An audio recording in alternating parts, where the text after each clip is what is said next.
Hello and welcome to my channel, I Win to Lose Gaming. Now that we know what's in the weapon banner, I'll do my best to present you the information that you need to make an informed decision on whether or not you should pull for the Amos Bow for GanYu.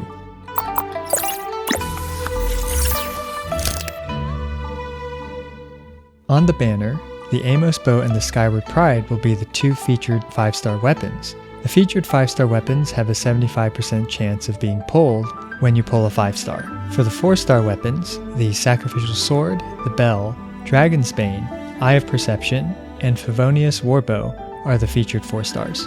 I'll mainly be focusing on whether the Amos Bow is worth it for GanYu. The first thing that we should know about the weapon banner is roughly how many pulls does it take to get a 5-star weapon.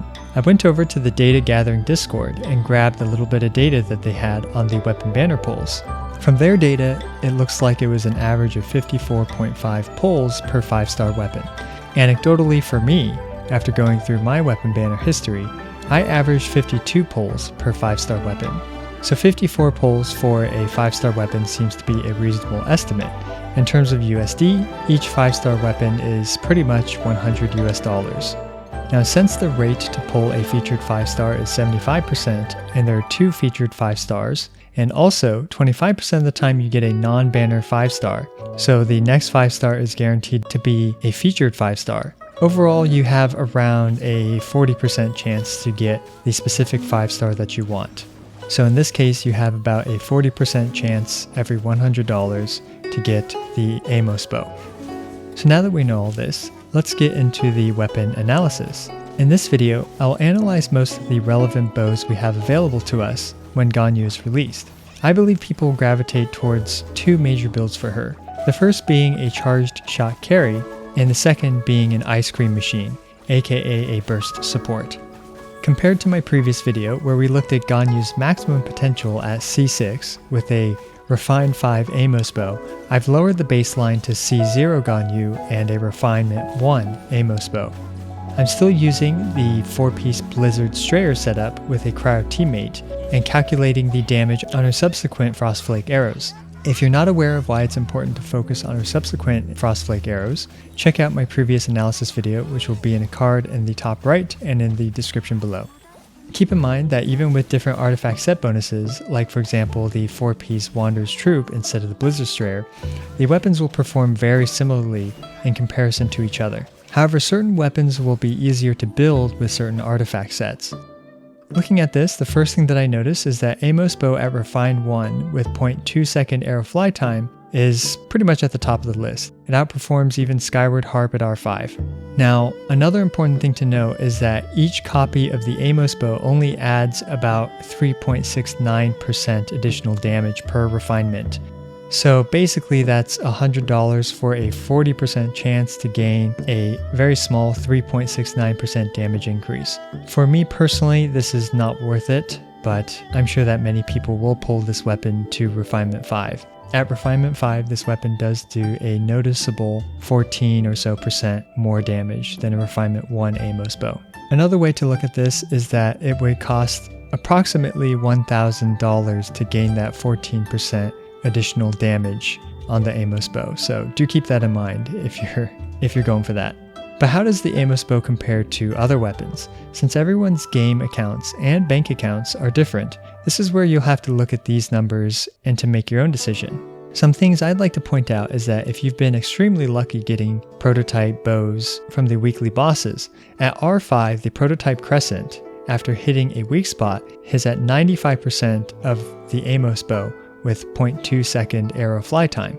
Also, if you rely on this weapon, eventually you'll get an R5 prototype Crescent if you're playing the game for long enough. At R1, the prototype Crescent is at 85% performance compared to the Amos Bow if you're able to hit a weak spot. And unfortunately, when there are no weak spots to hit, the prototype Crescent is at 75% performance of an R1 Amos Bow.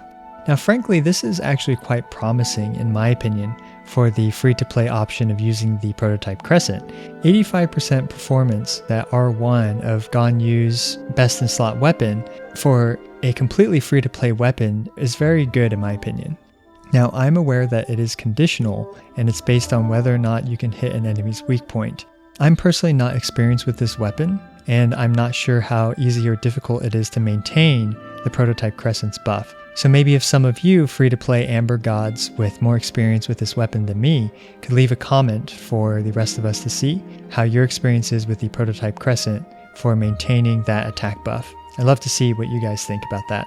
Now, another weapon I'd like to point out is the Blackcliff Warbow, and although it is really high on this list, I personally don't think it's worth the star glitter. There are so many situations where you won't have 3 kill stacks to capitalize on this weapon. And at R1, even at 3 kill stacks, the Blackcliff Warbow barely outperforms the prototype Crescent. From my observations, it's probably easier to hit weak spots than it is to maintain the 3 kill stacks on the Blackcliff Warbow. Now, I also wanted to point out that most of the crit rate substat weapons aren't great on the Blizzard Strayer build because of how difficult it is to roll for the substats that you need. However, without the Blizzard Strayer build, and let's say the Wanderer's Troop build, the crit rate weapons are actually a bit easier to build for. So do keep that in mind when choosing your weapon.